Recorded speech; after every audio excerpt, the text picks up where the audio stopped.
Business as Mission sa Entrepinoy Espesyal tuwing Lunes, alas 11 hanggang alas 12 ng tanghali sa 702 DZAS FEBC Radio TV.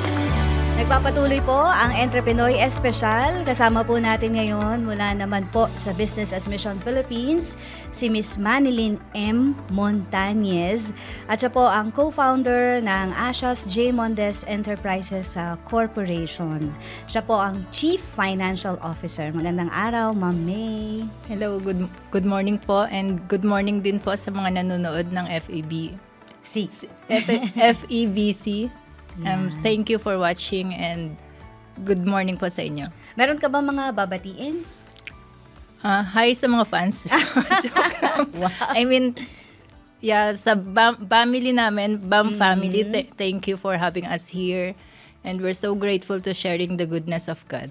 Amen. Kami rin po ay excited nang malaman yung journey po ninyo, di lamang sa pagnenegosyo, kundi yung journey ninyo sa pagkakakilala sa Panginoon. Yes. Bago ba kayo nagnegosyo, ay believer na po kayo? Yeah, I grew up sa Christian family. So from maliit pa lang ako, nagsisimba na kami. Okay. Saan kayong province? Surigao del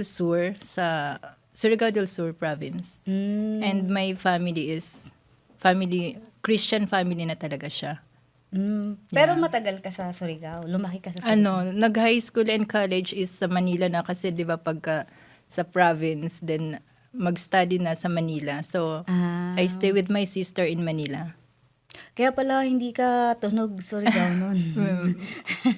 Sakto lang. Sakto lang. Pero marunong ka pa mag... Yes, I know how to say batiin mo nga sila sa wikang Surigao nun. Tama, no? Maayong adlaw sa inyong tanan. Yeah. Mapapabikol sa maayong adlaw sa inyong tanan. Kamusta kayong kamungan? Hope God's glory. Okay, all is well. Ngayon. Yeah. Sabi mo mapapabikol ka. Ito mo na. Yeah, maayong adlaw sa inyong gabos. Marhay na adlaw sa inyong gabos because I stayed in Sorsogon for 2 years because of our business. Yung kay Miss Annie. Si Miss Annie, si Miss Annie po yung naging partner natin, naging feature natin nung nakaraang Lunes at ngayon po ang kasama naman po natin ang Chief Financial Officer. And so yung ano po yung course na kinuha po ninyo? Accountancy. Accountancy. Yes, in University of the East, Manila. So, malapit lang kasi sa Santa Cruz. So, yun yung school. Okay. Si ate mo ay? Ate ko is housewife. Nakapag-asawa na siya dito. Yeah. Ang layo na agwat niyo. Medyo 79. So, mga 10. Pinag-calculate pa. I mean, more than decades, yes. Okay. Siya nang nagpaaral sa'yo? Yes, siya na. Kasi yung parents namin ayaw mag-move ng city kasi ayaw nila ng environment ng maganda Manila. Naman kasi sa Surigao. Yes, and the food. Ayaw nila. Yes. Pang ilan ka? Ano ba ako? 8. Wait, ilan ba kayo? 9. 9. So, next to bunso ka. Yes. Naging bunso ka rin sa buhay babae, mo? Sa babae. 8. We have a youngest namin is youngest brother, yeah. 2 boys and 6 girls. Kakahabol ng lalaki, kaya dumami. Nagtagumpay naman sa dulo, nahabol yes, naman. nahabol. Ilan taon ang agwat ninyo? Actually, I'm menopausal baby. Ako buti na lang by God's grace, ang ganda ko ba? Oo, totoo. Maganda siya in person. Mukha ring beauty queen. Kasi di ba sabi nila, pagka menopausal daw is hindi naman lahat. Yeah, by God's grace. Yeah. Patotoo po na ang menopausal baby is competitive pa rin. Pati yung bunso nyo. Yes. Diba? He's good. And ano ba yon? Requirement ba ng Asia's J. Mondes? Dapat maganda, matangkad, dapat nagmamahal sa Lord at sa tao. Ayun, yes. Maganda yon. Yeah. Pinangarap mo ba, bata ka na maging isang accountant? No. Sabi kasi nung nanay ko, magbibilang lang daw ako ng pera. Lang ha? Yes.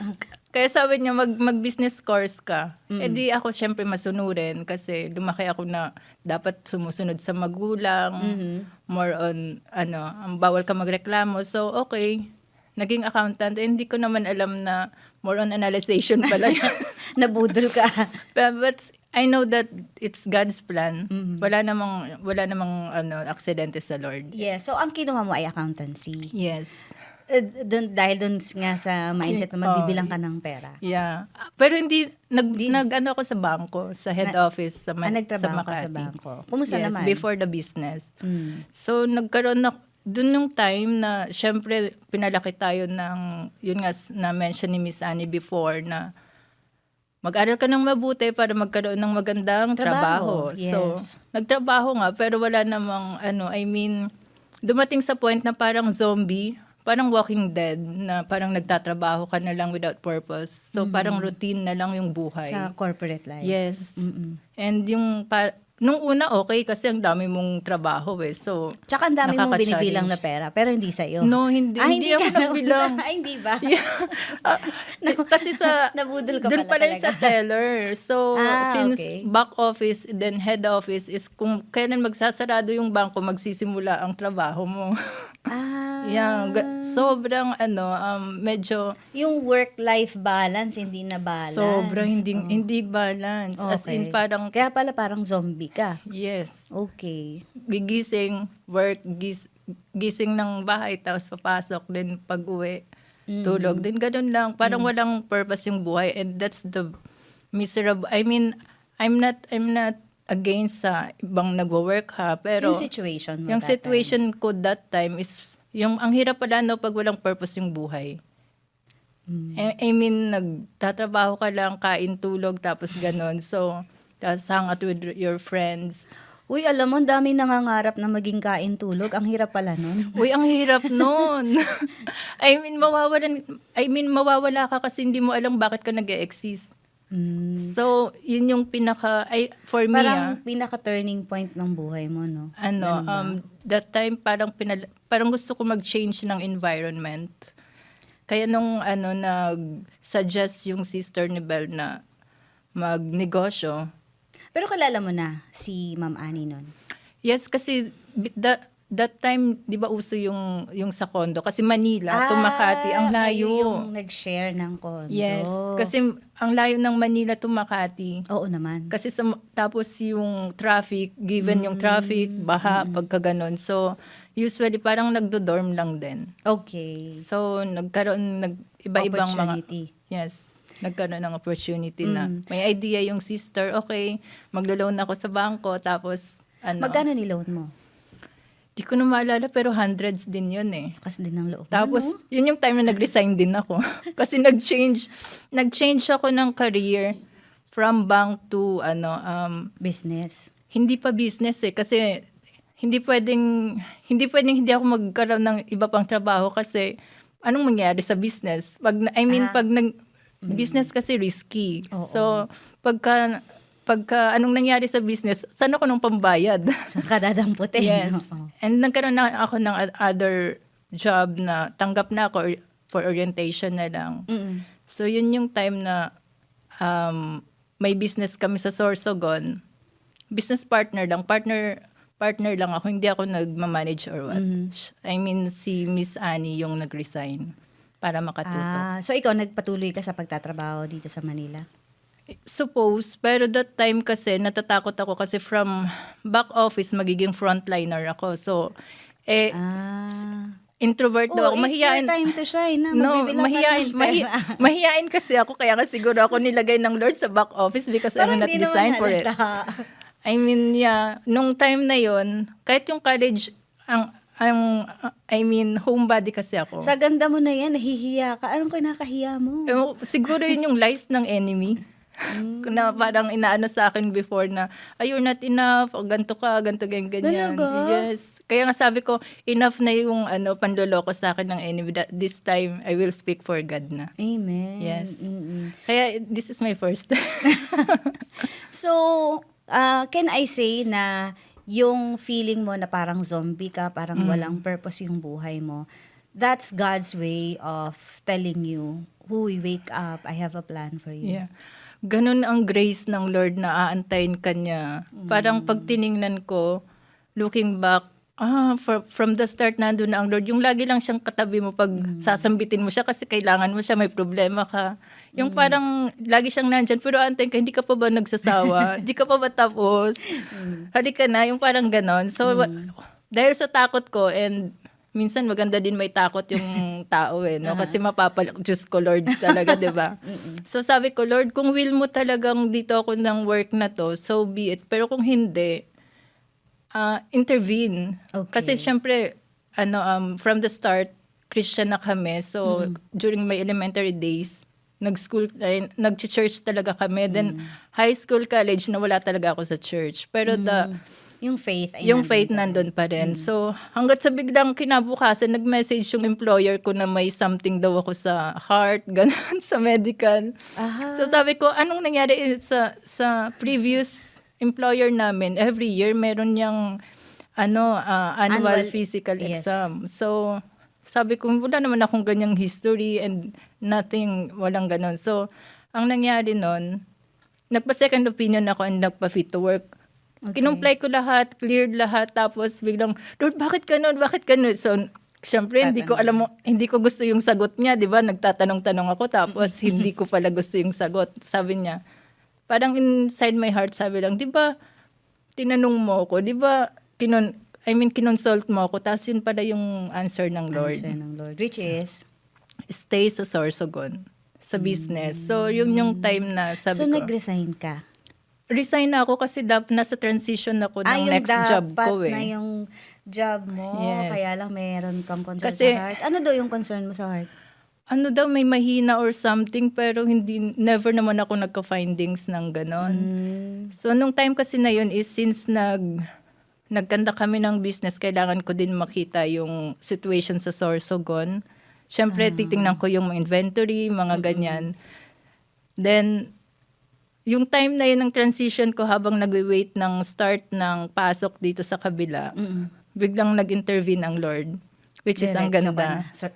Sorsogon. Sabi ko, saan ako pupunta? Nandito na ako sa Sorsogon. So, okay Lord, i-focus ko na lang muna to and I will help Miss Annie managing. At nakita mo yung wisdom?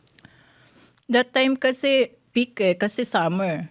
Ice cream parlor. So, sabi ko, ay, pwede na to, kaya na to, mababayaran nakikinita ko, mababayaran namin yung yung utang. Kasi nag-loan din siya nagtag-ulan.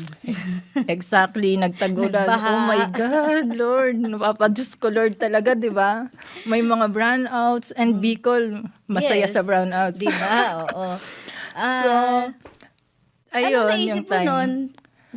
Tama ba yung nadinig ko sa Lord? May gano'n ka bang... Hindi naman ako nag-doubt kasi every time, isa din siguro sa pinagpapasalamat ko sa Lord for having heart nang hindi nagrereklamo. Yun. So, lagi lang akong nagko-question, Lord, paano na to? Anong gagawin namin? So, nagkaroon kami nun ng idea to expand. And dahil franchisee kami, nakita namin yung flaws ng mga nagpapa-franchise. Nag-add on kami ng mga ginawa naming package para ma-maximize ng franchisee yung franchise niya. Kasi yung pwesto, no? Yes. And yung mga restrictions is nakita namin yung flaws. Medyo note nyo. minodify lang namin. Oo. Ang ganda ng partnership nyo kasi si Ma'am Annie sa operations, ikaw sa finances. Yeah. Ang ganda rin ng friendship ninyo.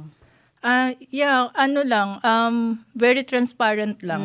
And yun lang din siguro yung common, more on giving, walang taking. Kasi doon nagkakaroon ng scarcity and poor mindset kasi yung what can I take?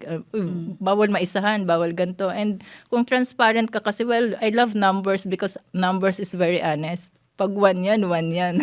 Diba? Siguro.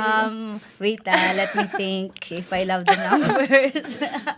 That's one of I love numbers but numbers don't love me. Yun lang, very transparent in every Ang galing, way, straight to the point. Tama naman Yes. yung numbers don't lie. Pero nag-aaway ba kayong magkaibigan, mag-business partner? Muntikan na ako mag-breakdown kasi hindi siya ma-break. pagka yung, syempre ikaw yung sa finance. So, Oo. wag mong gawin yan kasi Ikaw madidrain yung- tayo dito, yung mga ganyan. Ikaw So, yung nagpupul sa kanya kasi hawak mo yung kaba ng cash. And nafo-forecast mo, 'di ba? Kung may panggastos ka pa ba, may pampasweldo ka pa ba, may pambayad ka pa. Eh, saan pumapasok yung faith sa iyong expertise? Yung faith, well, Diyos ko, ikaw na lang talaga bahala. I mean, I cannot break. I don't want to manipulate or control everything kasi yun yung unang naging fear ko before. Although kasi sa numbers, talagang you are inclined to control the numbers because Yes. you're handling finances. And you can see kung saan papunta. Eh kaso si Belle, kung anong nakita niya, yun yung ano niya, 'di ba? So kailangan mo na hindi magkatugma nung una, which is kailangan talaga ng Holy Spirit to make us understand each other. Sige nga, kasi marami ngayon, mga listener natin, na mga negosyante rin. Lagi naman yan nagbabanggaan yung creative sa administrative, di ba? Yung planning, tapos yung mahawak ng Yung finances. finance. Paano nagmi-meet halfway? Like ikaw, paano ka nag-adjust? Kasi hindi mo ma-break yung napakalawak ng vision. Doon pumapasok yung faith and yung surrender mo sa Lord and yung faith mo sa Lord. Kung talagang nagtitiwala ka, di ka magbe-break. You have to surrender to God but not to the people. Kasi hindi tayo So, pwede sinurrender mo si Miss Annie, Lord. God made me understand that I can't control everything. Kasi syempre natatakot ka magkamali. Unang-una kay Lord yan. And pangalawa, yung computation ko ng commitment natin dyan sa church, Tsaka sa babayaran yung ministry, sa utang, sa ganito, ganyan-ganyan. Parang sasabog yung utak mo, di ba? Paano mo pagkasyahin? Kaya pag magsabi niya, may kailangan ko this amount for this project. Sasabihin ko lang, okay, pagkasyahin mo yan. Pag napagkasya mo yan, let's say, halimbawa, kailangan niya ng 1 million, sasabihin ko lang, okay, may 100,000 ka fund for that project. I mean, Nagagawa niya? yes, by God's grace, nagagawa niya. Doon din naman pumapasok yung faith niya. I mean, yung Works kasi, on both ways, no? yes, at saka, ito lang kasi yung sa amin kung will yan ng Lord, God will make it happen. If it is God's will, it's God's will. If it is your will, your will. Ganun lang po kami O-operate. nag-ooperate. Okay. Kasi kung gusto mo yan, okay, pagbibigyan ka naman ng Lord pero wag mo ako isama dyan kasi di yan yung gusto ko para sa'yo I have a better plan for you. Tama. Yeah. Doon sa nagpunta kayo ng Sorsogon, tapos meron kayong utang, tapos sabi mo summer, maganda yung kita, may potential, nagtag-ulan, nawala yung potential. Ano yung naisip mo nun? Sabi mo, mahilig kang mag-calculate. So, ano yung mga nakikita mo na future based on the numbers na nababasa mo sa negosyo? Honestly, wala akong nakikita kasi wala talagang makikita sa ano. Alam mo ba, one time I can share, pinagalitan kami ng isang bangko kasi coins na nga yung dinideposit namin. Late pa kami. They can't understand that we need to wait for yung mga benta. Kasi may mga branches kami doon Ang kulit nga parang tinuruan kasi kami ng Lord, nakita namin, training ground namin yun. Tinitingnan kami ng Lord how to be faithful in that business. So, nung time na yun, kahit ganun lang kaliit. Late kayo sa pagbayad? No, late kami mag-deposit kasi nga kailangan pa namin kunin yung benta. Kailangan namin bayaran yung supplier namin. We don't want to What do you mean by late? Yung bago, malapit na sila magsara? Ganun ba? Gusto pala nila pagka mga barya dapat maaga para may time sila kami Oo nga naman. which is understandable kasi nga naman kailangan mag-OT kami sa'yo yung parang ganun, 'di ba? Para bilang ng barya. Yeah, ganun yung nangyari sa amin noon. Pero hindi kami sumasama loob pag pinapagalitan kami. Ang goal lang namin is kailangan namin mabayaran yung supplier namin. Kailangan namin ng mabayaran yung mga obligations. Hindi pa kami more on profit kasi nasa survival stage kami that time. Siguro nakikita na nung na-imagine ko lang na paparating pa lang kayo, sabihin ng teller, sabihin mo sarado na tayo. Kasi ito na naman yung dedeposito ng barya. Well, Anyway. ganun yung hindi pinapaano na namin sa staff namin. Kasi medyo kami, hindi naman, natutuwa kami pag naglo-look back ng gano'n na. Kasi inaalala. we can see how God is so faithful sa amin. Nung sa time na nag-aaral na kayo na, teka, try nga natin mag-franchise. Nakita mo rin ba siya? Nung yung nagpa-franchise wisdom na doon, kami, ang tawag namin doon is food cart package. We don't call it franchise para hindi kami nagko-control. Binibigyan namin ng freedom, ma-maximize yung magkukuha ng package na yon, which is pag franchise kasi restricted ka, ang daming mga restrictions sa pwede mong itinda, mga ganon. So we want our client to maximize their potentials. Okay. So, yun yung ganun ang nangyari. And nung nakita namin na, may kita naman pala sa ganito, bakit ang daming tambay? So, actually, doon nag-start yung Ashes out of care sa mga tao. And nung tinest namin, when tinest it, may nag-avail kaso may pera lang. So, paano yung mga walang pera? And yun, mas fulfilling yung from nothing to something. Yung walang ginagawa na nagsasabi sila, Ma'am, ba't ngayon lang namin ito nalaman? Meron palang ganito. Kasi nakakapagpaaral na sila ng mga anak nila. Nabago rin yung buhay ng bawat pamilya na naging kabahagi ng business. Hindi na kami ma-entertain kasi busy-busy na sila, hindi sa chismis kung busy-busy na sila sa livelihood nila. And then of course, sabi mo nga, training ground nyo lang to. And eventually, nag-expand yung business ninyo.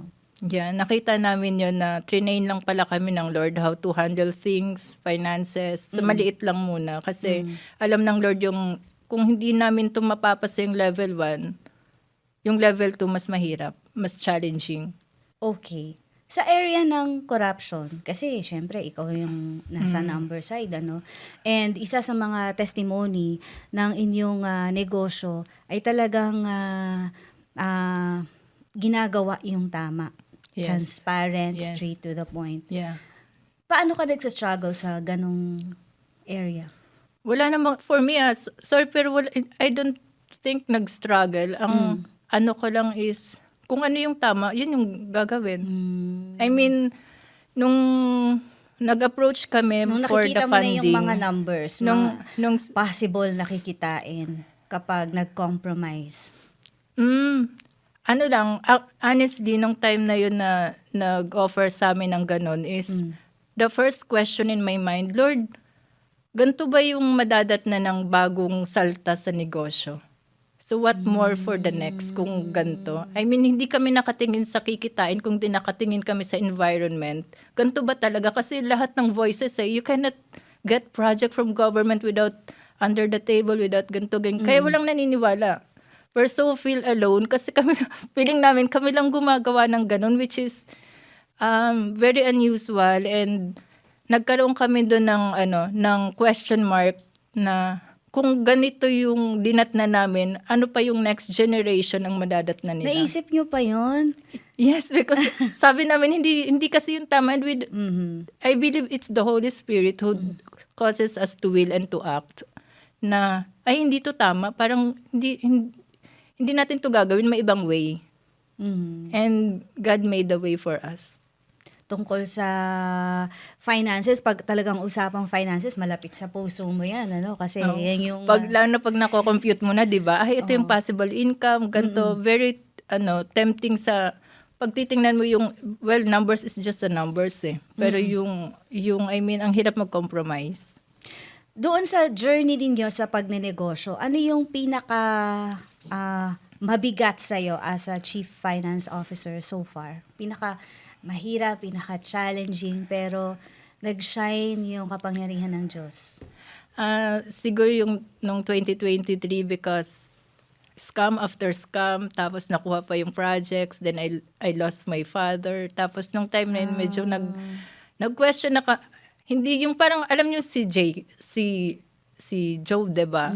Na bakit sunod-sunod yung problema. Hindi siya nag-question about God, but bakit ganun na, Lord, di ba anak mo kami? When you cannot see the benefit of being a child of God.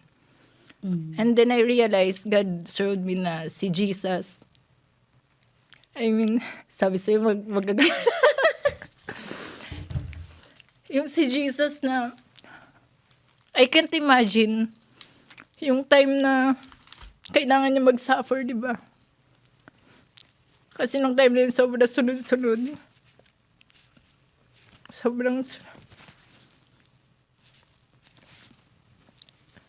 Monthly ata yun, no? Laging may bagong kwento. I mean, it's not just a kwento, it's a challenge, very challenging. And pabigat ng pabigat. Yeah. And if you can see the sustaining power of God, grabe. Sobrang buti talaga niya. And I realized, nga no, si Jesus nga no, He's God. Of course, coming from an experience na mawala ang tatay, for sure yun ang pinakamabigat. Yan, that's 2023. Kaya masaya yung 2023 namin. It's so amazing. For us after, parang ganun. Yeah. Dun sa mga panahon na yon, sabi mo nga si Job, di naman siya nagtanong, pero nakipag-usap siya sa Panginoon. Yeah. Unfiltered yung conversation niya. Ano yung mga sinasabi mo sa Lord? Actually, dun ako sa mga October yun. Yun yung bum moment. Ko-attend ako nun. Nakita ko kayo nun.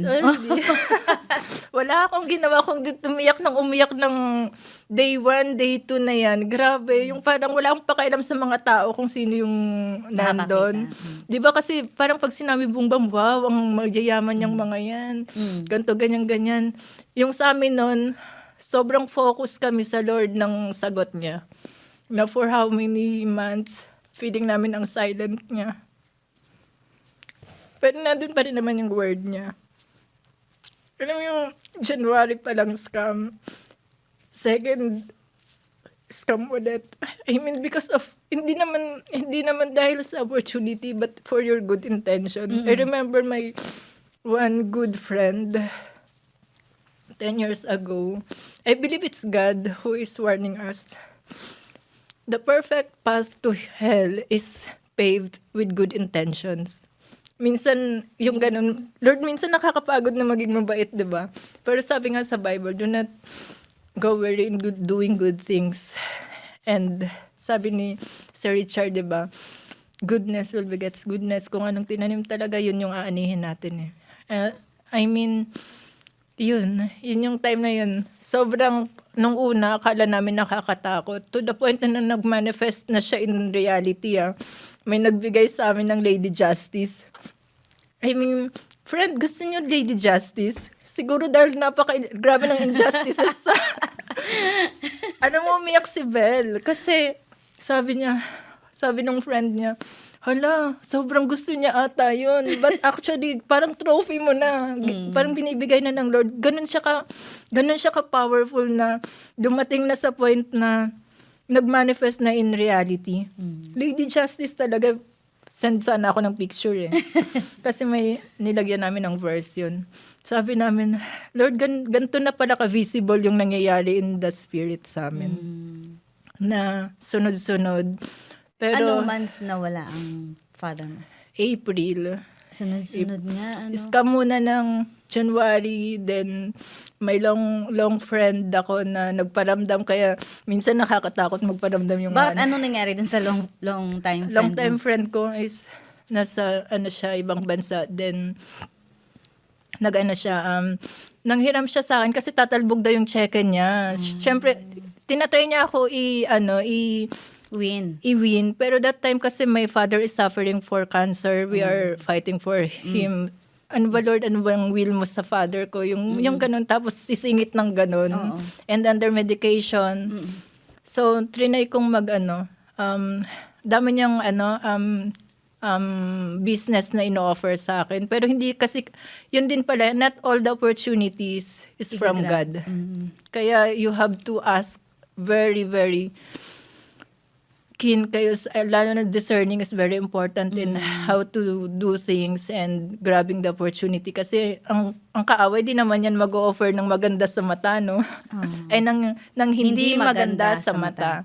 It's always appealing and kala mo God's answer na from Lord kasi sobrang check, diba? Alam ng kaaway yung appetite mo, ang kailangan mo. So, yeah, hindi niya ako na deceive sa opportunity but in good intention.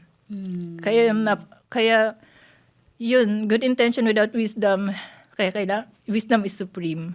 Kaya kailangan talaga ng wisdom and makinig sa Lord kasi may warning na sa akin that time Kaso yun, tatalbog kasi yung check-in niya. So I know how it feels.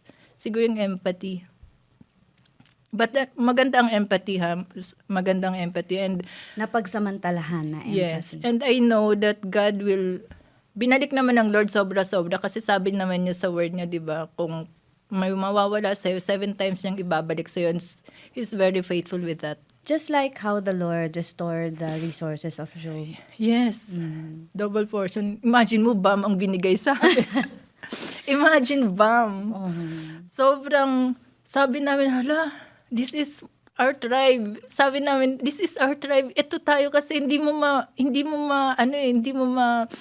hanap sa iba yung, hala, para we feel so alone na wala, tayo lang ba gumagawa na ito? Normal ba tayo? Parang ganun yung feeling namin. Yes. Sobrang marami kaming question before kasi para kaming, alam mo yun, one of a kind sa amin lang kasi pag nagtatanong sila paano kayo nakakakuha ng project, sabi namin by the grace of God wala kaming, yung ibang clients namin di namin nakikita, di namin nakakausap kasi more on email or tawag online transaction. Yes. And sabi mo nga with the presence of having a fellowship with people sa Business as Vision Philippines na iisa kayo ng language and that is to use your resources as a way of spreading the word of God. Yes. Nalaman nyo na hindi kayo mga alien. Oo, sabi namin, Lord, this is our tribe. sobrang encouraging na kung baga parang malapit na kaming madrain is sobrang nag-overflow. Amen. Ganon, lalo na nung sinabi ni yung isang speaker, your business is your laboratory, which is true. Kasi doon namin nalalaman na, ay, totoo pala yung sabi ng Lord, mapalad yung inaapi, nasa kanila yung pabor ng Lord. Kasi aping-api kami. I mean, may mga moment na inaapi kami, pero we still choose to do what is right. Amen. Na lalo na pag may capacity ka to get revenge or gawin yung patulan mo na lang o kaya sabayan mo sila. Pero you choose to do what is right. Kagaya ka rin ba ni Miss Annie na minamahal mo sila? Ako? Yeah. I have to. Kasi yun yung tinuno ng Lord. I mean, we don't want to... Tama, alam mo, ang ganda nung sagot mo. Very raw. Napaisip ka talaga, pero I have to. Yes, kasi nag-inventory ako sa isip ko, may kagalit ba ako? Parang, wala naman pala. Kasi ang sarap matulog ng walang iniisip. Yeah. Sabi mo kanina, nung na unang impression mo sa Business as Mission, naku, pang malalaking tao lang to, pang mayayaman lang to. Totoo ba? Of course not.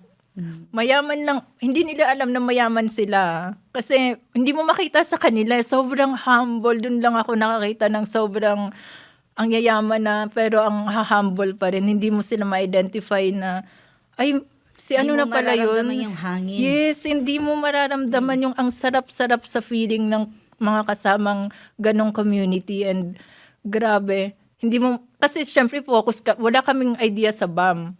And imagine ang situation namin before is, Lord, puro kami, Lord. Naka-focus lang kami sa sasabihin ng Lord. And dun nga kami, lahat ng words, sobrang encouraged. Grabe, kaya nung si Ma'am Cathy, nag-thank you kami sa kanya, wala kaming words. Kung di, umiiyak lang kami kasi hindi na ma-express, no words can express how to thank them Thank you sa pag-stand. Para bang Kanila Ma'am Grace. parang Yun. na-feel niya, finally we're home. Yes. Sobra. Kasi kayo yung mga grupo ng mga negosyante na ang talagang banner ay ipakilala yung integrity ng paggawa. Yes. Dahil minamahal niyo ang Panginoon. Yes. And pinakita din, hindi yung question namin na, Lord, magsusurvive ba talaga na walang corruption, na gagawin lang kung ano yung tama, and God showed us example, set. Hindi niya lang pinakita, dinemo pa niya sa amin kung paano, at saka testimony upon testimony, napaka-powerful na parang, yes, it's possible. Amen. Look at them. Ganun. To the point nga na, nung umattend kayo ng 2023, a year after that, speaker na si Ma'am Annie. Oo, Diba? Biglang siya naman ngayon yung nagtitestify. Sabi niya, anong sasabihin natin? Sabi ko, wala naman tayong ibang sasabihin kung ano lang ginawa ng Lord sa atin. We cannot give what we don't have. So kung ano lang meron tayo, yun lang din yung mabibigay namin. Which is yung testimony, God's goodness, how He sustained everything. Amen. Kung how He is so faithful sa bawat sitwasyon ng masaya kasi yung business, di ba? Iba-iba yung mga challenges. So mag-enjoy na tayo ngayon sa business kasi titingnan mo ngayon, okay nga Lord, tingnan ko nga tong word mo na to kung effective. So it's became our playing ground. Yung Yes. pagnenegosyo. Yeah. And looking back, 2023, ngayon ay 2026, kamusta kayo? We're so, yun nga yung sabi na pag binalik ng Lord, sobrang overflowing, na hindi namin alam kung paano nangyayari, saan, ang alam lang namin, may mas malaking hinahanda ang Lord na sobrang ganda na hindi namin ma-imagine, and ayaw namin pangunahan ng Lord. Kasi this time, akala namin nung una, business partner lang namin ang Lord. Pero nung along the way, nakita namin how powerful, how loving He is. Ginawa na namin siyang CEO. Hanggat sa sabi namin, hanggat sa nakita namin na, kasi syempre, magbibigay ka ng yung tithes, di ba, 10% sa church. So, akala mo yun lang. So, pag tiningnan mo, Lord, 10% lang, anong assurance namin all our deliveries, projects, is safe makakapunta sa kliyente? Isang gulong lang matanggal dyan sa mga, sa tracking mo o kaya sa shipments mo, lumubog lang yan. Kasi, you cannot pay ng may typhoon, mga ganyan. So, sobrang daming memories and testimony ng kabutihan ng Lord. So, ginawa na namin siyang CEO. Until sa ngayon, He is our perfect loving Father pala. Amen. So we are now doing His will, His agenda, His business, and what an honor to Amen. continue His business. Hindi madali itong mandato po ninyo sa inyong negosyo, but by the grace of God. Ano? Yeah. Amen. Talagang we can never outgive our God. Yes. Nako, ako'y punong-puno ang aking puso ng kagalakan. For sure, ating mga kaagapay ay napagpala rin ng Amen. testimony mo. Amen. Ma'am May Manilyn M. Montañez, siya po ang Chief Financial Officer ng Ashas J. Mondes Enterprises Corporation. Mahiyain ka pa niyan, ha? Opo. Opo. So, at least na-serve ng tissue yung purpose niya. May Yes. goal talaga tong t-shirt Yeah. na to eh. Salamat ng marami. Yes, thank Miss you. May. Thank you so much po. And kasing ganda mo yung kalooban mo at yung Praise plano God. ng Panginoon sa praise buhay God. mo. Praise God. May sasabihin ka pa? Yun lang po. O baka may mga pahuling pagbate, mga kaibigan mo sa BAM. Hello, family, Singapore family, and here in Philippines, sa Cebu, Davao, all over the Philippines, mahal na mahal namin kayo. At dito na po nagtatapos ang programang Entrepinoy Espesyal. Salamat sa iyo, kaagapay, sa pakikinig. Alam ko na pagpala ka at nawa ma-encourage ka rin na maging kabahagi ng Business as Mission Philippines kasi gusto talaga nila mapalawak yung ganitong klase ng mandato na magkaroon kayo ng association, ng fellowship Yes. na nagpupuri sa Panginoon dahil sa kanyang resources, dahil sa kanyang mga biyayang kaloob. Ako po si Jo Cabrera Alabastro. Thank you kay Reggie Villena, kay Wenmark Balatukan, syempre kay Angelica Kalayag at sa Team Business as Mission Philippines. Dito lamang po yan sa Entre Pinoy Espesyal.